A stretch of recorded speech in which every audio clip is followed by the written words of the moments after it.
नमस्कार दोस्तों, आपका अपने चैनल मनोज गुप्ता एकेडमी में आपका स्वागत है। दोस्तों, आज हम कक्षा 9वीं राजनीति शास्त्र के पाठ 1 विश्व युद्धोत्तर राजनीतिक गतिविधियां इस पाठ का स्वाध्याय अर्थात प्रश्न उत्तर करने वाले हैं। दोस्तों, अभी तक आप लोगों ने इस चैनल को सब्सक्राइब नहीं किया है तो प्लीज सब्सक्राइब और चैनल लाइक कीजिए और अपने फ्रेंड्स के साथ शेयर कीजिए। ये है पाठ 1 विश्व युद्धोत्तर राजनीतिक गतिविधियां। इसका स्वाध्याय करते हैं। पहले प्रश्न में क्या दिया गया है? दिए गए विकल्पों में से उचित विकल्प चुनकर कथन पूर्ण कीजिए। पहला कथन है, स्वतंत्र व प्रभुत्व संपन्न देशों की मिलकर निर्माण होने वाली व्यवस्था को खाली जगह कहते हैं।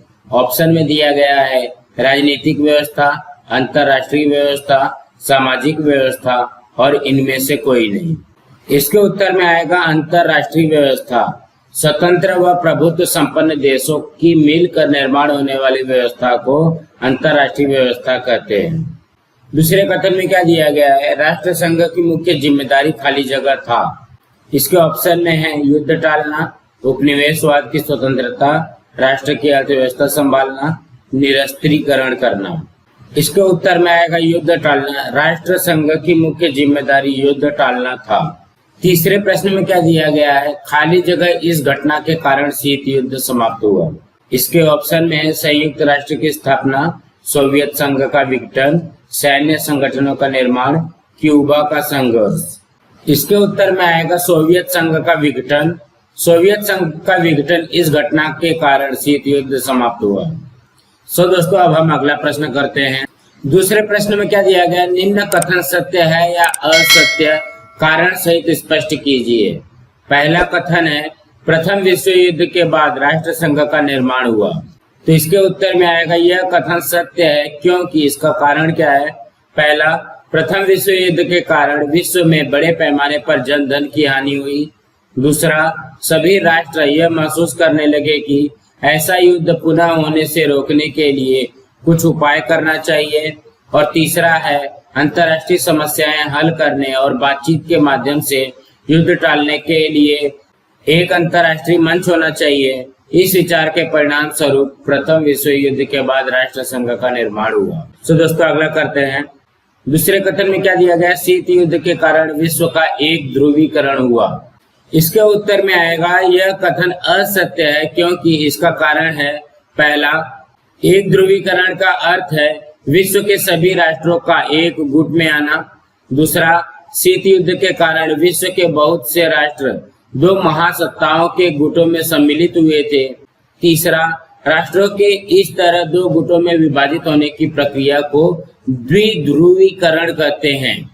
इसलिए शीत युद्ध के कारण विश्व का एक ध्रुवीकरण नहीं अपितु द्विध्रुवीकरण हुआ। दोस्तों, अब हम अगला करते हैं। तीसरे कथन में क्या दिया गया? मिखाइल गोर्बाचेव की नीतियों के कारण लोकतंत्रीकरण के लिए पोषक वातावरण बना। इसके उत्तर में आएगा यह कथन सत्य है, क्योंकि इसका कारण क्या है? पहला, सोवियत संघ के अध्यक्ष मिखाइल गोर्बाचेव ने पेरेस्ट्रोइका, जिसका मीनिंग होता है पुनर्रचना, और ग्लासनोस्त, जिसका मीनिंग होता है खुलापन, की नीतियों को अमल में उतारा। दूसरा है, इन नीतियों के कारण सरकार का प्रसार माध्यमों पर नियंत्रण कम हो गया और राजनीतिक तथा आर्थिक क्षेत्रों में पुनर्रचना की गई। तीसरा है, इसके परिणाम स्वरूप तानाशाही पर नियंत्रण लगा और लोकतंत्रीकरण के लिए पोषक वातावरण बना। दोस्तों, अब हम अगला प्रश्न करते हैं। तीसरे प्रश्न में क्या दिया गया? निम्नलिखित अवधारणा स्पष्ट कीजिए। उसमें से है पहला, शीत युद्ध। इसके उत्तर में आएगा पहला, द्वितीय विश्व युद्ध के पश्चात अमेरिका तथा सोवियत संघ अपना अपना प्रभाव बढ़ाने के प्रयास में एक दूसरे के प्रतियोगी बन गए। दूसरा है, दोनों राष्ट्रों के बीच प्रत्यक्ष रूप से तो ये युद्ध नहीं हुआ, परंतु ये तनावपूर्ण वातावरण का निर्माण हुआ जिससे युद्ध भड़क सकता था। और तीसरा है, दोनों महासत्ताओं के बीच संघर्ष, सत्ता स्पर्धा, शस्त्र स्पर्धा आदि के कारण विश्व में युद्ध पूरक वातावरण का निर्माण हुआ। इस परिस्थिति का वर्णन शीत युद्ध के रूप में किया जाता है। अब अगला करते हैं। दूसरे में क्या दिया गया? गुट निरपेक्षतावाद। इसके उत्तर में आएगा पहला, द्वितीय विश्व युद्ध के बाद शुरू हुए शीत युद्ध ने विश्व को दो महासत्ताओं के गुटों में बांट दिया। दूसरा, विश्व में कुछ ऐसे भी देश थे जिन्हें किसी भी गुट में सम्मिलित नहीं होना था। तीसरा, इन देशों ने इन महासत्ताओं की स्पर्धा से तटस्थ रहकर अपनी विदेश नीति निर्धारित की। इस नीति को ही गुट निरपेक्षतावाद कहते हैं। चौथा है, परंतु गुट निरपेक्षता का अर्थ अन्य राष्ट्रों से अलग अर्थात तटस्थ रहना नहीं होता। दोस्तों अब हम अगला करते हैं। तीसरा क्या दिया गया, परस्परावलंबन। इसके उत्तर में आएगा पहला, विश्व के सभी देश एक दूसरे पर किसी न किसी कारण से अवलंबित होते हैं, इसे ही परस्परावलंबन कहते हैं। दूसरा है, गरीब देशों को विकसित देशों पर निर्भर रहना ही पड़ता है। तीसरा है, इसी प्रकार समृद्ध अथवा विकसित देशों को भी अपना उत्पादन बेचने के लिए गरीब अथवा विकासशील देशों पर निर्भर रहना पड़ता है। कोई भी राष्ट्र अपने में परिपूर्ण नहीं हो सकता, इसलिए परस्परावलंबन अंतर्राष्ट्रीय व्यवस्था की एक महत्वपूर्ण विशेषता है। अब हम अगला करते हैं। चौथे में क्या दिया गया है, द्विध्रुवीकरण। इसके उत्तर में आएगा पहला, द्वितीय विश्व युद्ध के पश्चात सोवियत संघ परमाणु अस्त्र का निर्माण करके और सैन्य सामर्थ्य बढ़ाकर महासत्ता बन गया। दूसरा है, अमेरिका पहले से ही महासत्ता था। और तीसरा है, इन दोनों महासत्ताओं के गुटों में विश्व के राष्ट्रों का विभाजन हुआ। कुछ राष्ट्र अमेरिका के गुट में तो कुछ सोवियत संघ के गुट में सम्मिलित हो गए। इस विभाजन को ही द्विध्रुवीकरण कहते हैं। दोस्तों अब हम अगला करते हैं। पांचवें में क्या दिया गया है, वैश्वीकरण। इसके उत्तर में आएगा पहला, सोवियत संघ के विघटन के पश्चात राष्ट्रों के बीच व्यापार और आर्थिक संबंधों में खुलापन आया। दूसरा, पूंजी, श्रम, बाजार तथा सूचनाओं का पूरे विश्व में संचार होने लगा। तीसरा, सूचना प्रौद्योगिकी की क्रांति के कारण विश्व की घटनाएं और गतिविधियां एक दूसरे को मालूम होने लगी। और चौथा है, देशों की सीमा रेखाओं का महत्व कम होने लगा और संपूर्ण विश्व एक बड़ा बाजार बन गया। इन सभी क्रियाओं को समग्र रूप से वैश्वीकरण कहते हैं। दोस्तों अब हम अगला प्रश्न करते हैं। चौथे प्रश्न में क्या दिया गया है, निम्नलिखित विषयों पर अपना मत व्यक्त कीजिए। उसमें से पहला है, राष्ट्र संघ को द्वितीय विश्व युद्ध टालने के लिए कौन सी उपाय योजना करनी चाहिए थी। इसके उत्तर में आएगा, प्रथम विश्व युद्ध के परिणाम को ध्यान में रखकर युद्ध टालने के लिए राष्ट्र संघ की स्थापना हुई, परंतु राष्ट्र संघ द्वितीय विश्व युद्ध को नहीं रोक पाया। विश्व युद्ध टालने के लिए राष्ट्र संघ को मेरे मतानुसार निम्नलिखित उपाय करना चाहिए था। पहला है, जर्मनी, इटली और स्पेन में अस्तित्व में आई तानाशाही को समय रहते समाप्त कर देना चाहिए था। दूसरा है, आक्रामक राष्ट्रों का बहिष्कार करने के लिए अन्य राष्ट्रों से कहना चाहिए था। तीसरा है, सभी राष्ट्रों के शस्त्रास्त्र निर्माण पर प्रतिबंध लगाना चाहिए था। और चौथा है, राष्ट्रों के बीच के मतभेद और संघर्ष को दूर करके उनमें पारस्परिक सहयोग और सामंजस्य की भावना का निर्माण करना चाहिए। दोस्तों अब हम अगला करते हैं। दूसरे में क्या दिया गया है, शीत युद्ध के काल में गुट निरपेक्षतावाद आवश्यक था। इसके उत्तर में आएगा, गुट निरपेक्षतावाद का अर्थ विश्व से तटस्थ रहना नहीं है, इसका अर्थ है महासत्ताओं की स्पर्धा से तटस्था रहने की नीति। शीत युद्ध के काल में यह नीति आवश्यक थी क्योंकि इसका कारण क्या है, पहला है, इस काल में विश्व में तनाव और अविश्वास का वातावरण था। दूसरा, दोनों महासत्ताएं छोटे राष्ट्रों को अपने अपने गुट में खींचने का प्रयास कर रही थी। तीसरा, शस्त्रास्त्र बढ़ाने की स्पर्धा चल रही थी। और चौथा है, ऐसे समय में किसी गुट में सम्मिलित होकर अपनी स्वतंत्रता गंवाने की अपेक्षा गुट निरपेक्षतावाद की नीति स्वीकार करना ही आवश्यक था। दोस्तों अब हम अगला करते हैं।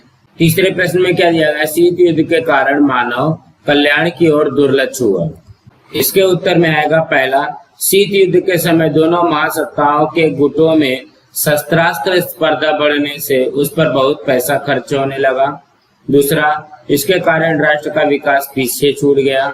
तीसरा, शस्त्रास्त्र निर्माण की ओर अधिक ध्यान दिए जाने के कारण जीवनावश्यक वस्तुओं के निर्माण की उपेक्षा हुई। और चौथा है, इसके कारण आवश्यक वस्तुओं का अभाव उत्पन्न हो जाने से लोगों के जीवन पे विपरीत प्रभाव पड़ा। इस प्रकार शीत युद्ध के कारण मानव कल्याण की ओर दुर्लक्ष्य हुआ। दोस्तों अब अगला करते हैं। चौथे प्रश्न में क्या दिया गया, वर्तमान में अमेरिका के प्रतिद्वंदी के रूप में किन देशों का महासत्ता के रूप में उदय हो सकता। इसके उत्तर में आएगा, मेरे मतानुसार वर्तमान में अमेरिका के प्रतिद्वंद्वी के रूप में चीन का महासत्ता के रूप में उदय हो सकता है, क्योंकि पहला है, चीन परमाणु अस्त्रधारी देश होने से उसकी सैन्य शक्ति अधिक है। दूसरा, चीन का भू प्रदेश विशाल है और उसकी जनसंख्या भी बहुत अधिक है। तीसरा, खाद्यान्न, खनिज, औद्योगिक विकास और प्रौद्योगिकी की दृष्टि से चीन बहुत संपन्न है। दोस्तों, अब हम अगला प्रश्न करते हैं। 5वें प्रश्न में क्या दिया गया है, निम्नलिखित प्रश्नों के उत्तर संक्षेप में लिखिए। पहला क्या दिया गया है, निम्नलिखित मुद्दों के आधार पर प्रथम एवं द्वितीय विश्व युद्धों की तुलना कीजिए। मतलब उसमें अंतर स्पष्ट करना है। मुद्दा हमको दिया गया कालखंड, सहभागी राष्ट्र, परिणाम, कौन कौन सा परिणाम लिखना है, राजनीतिक और आर्थिक परिणाम लिखना है। और चौथा है युद्धोत्तर स्थापित हुए अंतर्राष्ट्रीय संगठन। इसमें से पहले हम लोग प्रथम विश्व युद्ध का देख लेते हैं। इसका कालखंड कब से है, ईस्वी सन 1914 से लेकर के 1918 तक। सहभागी राष्ट्र कौन थे, इंग्लैंड, फ्रांस, रूस, इटली और अमेरिका के विरुद्ध जर्मनी, ऑस्ट्रिया हंगरी, ऑटोमन साम्राज्य और बल्गेरिया। आर्थिक परिणाम क्या क्या हुए, पहला है बड़े पैमाने पर जनधन की हानि हुई। दूसरा, सहभागी राष्ट्रों की आर्थिक हानि। तीसरा, संपूर्ण विश्व को युद्ध का झटका। चौथा, विजेता तथा पराजित राष्ट्रों की अर्थव्यवस्था चरमरा गई। और राजनीतिक परिणाम क्या हुए, पहले के साम्राज्य नष्ट हो गए। दूसरा, विश्व में नए राष्ट्र अस्तित्व में आए। तीसरा, उपनिवेशों में स्वतंत्रता आंदोलन प्रारंभ हुए। और युद्धोत्तर स्थापित हुए अंतर्राष्ट्रीय संगठन कौन सा है, राष्ट्र संघ। अब द्वितीय विश्व युद्ध का परिणाम देखते हैं। तो द्वितीय विश्व युद्ध कब से कब तक हुआ, ईस्वी सन 1939 से लेकर के 1945 तक। इसमें सहभागी राष्ट्र कौन थे, England, France, Australia, Canada, New Zealand, Bharat, Soviet संघ, अमेरिका। चीन के विरुद्ध कौन थे, जर्मनी, जापान, इटली। आर्थिक परिणाम क्या हुए, प्रथम विश्व युद्ध की तुलना में अधिक विनाश हुआ। दूसरा, आर्थिक हानि अधिक हुई। तीसरा, महंगाई और अभाव के कारण लोगों की स्थिति अधिक दयनीय हो गई। और राजनीतिक परिणाम क्या हुए, पहला है एशिया अफ्रीका महाद्वीप के उपनिवेश स्वतंत्र हुए। और दूसरा है विश्व में शीत युद्ध प्रारंभ हुआ। और युद्धोत्तर स्थापित हुए अंतर्राष्ट्रीय संगठन में क्या है, पहला कौन सा आया संगठन, संयुक्त राष्ट्र संघ, जिसको हम लोग यूनो कहते हैं। दूसरा है नाटो सैन्य संगठन। और तीसरा है वर्साय समझौता सैन्य संगठन। अब हम अगला प्रश्न करते हैं। दूसरे में क्या दिया गया है, शीत युद्ध का अंत होने के लिए कौन सी बातें कारण बनी। इसके उत्तर में आएगा, शीत युद्ध का अंत निम्नलिखित कारणों से हुआ। पहला, सोवियत संघ द्वारा आर्थिक उदारीकरण मतलब खुलेपन की नीति अपनाए जाने के कारण अर्थव्यवस्था पर नियंत्रण शिथिल हो गया। और दूसरा है गोर्बाचेव द्वारा पेरेस्ट्रोइका और ग्लासनोस्त की नीतियां अमल में लाए जाने के कारण प्रसार माध्यम द्वारा लगा नियंत्रण कम हो गया। इसके कारण राजनीतिक और आर्थिक क्षेत्रों में परिवर्तन के परिणाम स्वरूप लोकतंत्रीकरण को बढ़ावा मिला। और तीसरा है सोवियत संघ के प्रभाव वाले पूर्वी यूरोप के राष्ट्रों ने पूंजीवादी और लोकतांत्रिक मार्गों को स्वीकार किया, इससे वहां का शासन बदल गया। और चौथा है सोवियत संघ का विघटन हो जाने के कारण अनेक नए राष्ट्र अस्तित्व में आए। दोस्तों, अब हम अगला करते हैं। तीसरे प्रश्न में क्या दिया गया है, शीत युद्ध के समाप्त होने के बाद वैश्विक राजनीति में कौन से महत्वपूर्ण परिवर्तन हुए। इसके उत्तर में आएगा, 20वीं शताब्दी में समाप्त हुए शीत युद्ध के कारण वैश्विक राजनीति में निम्नलिखित महत्वपूर्ण परिवर्तन हुए। पहला है सोवियत संघ के विघटन हो जाने से उसकी सामर्थ्य कम हो गई। परिणाम स्वरूप वैश्विक राजनीति में अमेरिका ही एकमात्र महासत्ता बचा। दूसरा, राष्ट्रों के बीच व्यापार और आर्थिक संबंधों को बढ़ाने के लिए अनुकूल वातावरण का निर्माण हुआ, जिसके कारण व्यापारिक संबंधों को प्रधानता मिली। और तीसरा है युद्धोत्तर काल में स्थापित संयुक्त राष्ट्र संघ को वैश्विक शांति और सुरक्षा को बनाए रखने में ठोस प्रयास करने पड़ रहे हैं। दोस्तों, आज हमारा यहाँ पे पार्ट 1 का स्वाध्याय कंप्लीट हुआ। आप लोगों को ये वीडियो कैसा लगा, आप लोग कमेंट बॉक्स पे जरूर लिख करके बताइए। आप लोगों को ये वीडियो पसंद आई होगी तो इस वीडियो को लाइक कीजिए, अपने फ्रेंड्स के साथ शेयर कीजिए ताकि वो भी प्रश्न उत्तर कर सकें, और इस चैनल को सब्सक्राइब कीजिए। नमस्कार दोस्तों।